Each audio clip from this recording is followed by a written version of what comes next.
বিদেশি এনজিও গুলো বা দেশি অনেক এনজিও আছে যারা গ্রামে গ্রামে সুদি লোন দেওয়ার জন্য তারা হন্যে হয়ে মানুষ খোঁজে, আছে না নাই?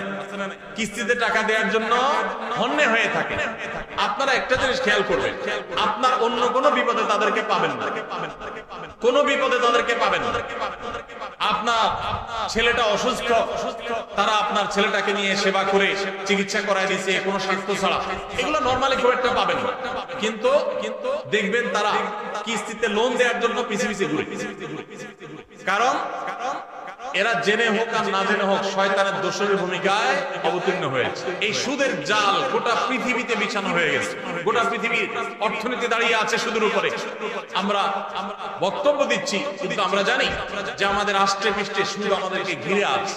কিন্তু ভাইরা আমার, ঠান্ডা মাথায় জেনে শুনে বিদেশ যাওয়ার জন্য হোক, ঘরবাড়ি করার জন্য হোক, ব্যবসা সম্প্রসারণের জন্য হোক, সুদের কারবারে কোনো মুসলমান জড়াতে পারে না, এটা হারাম।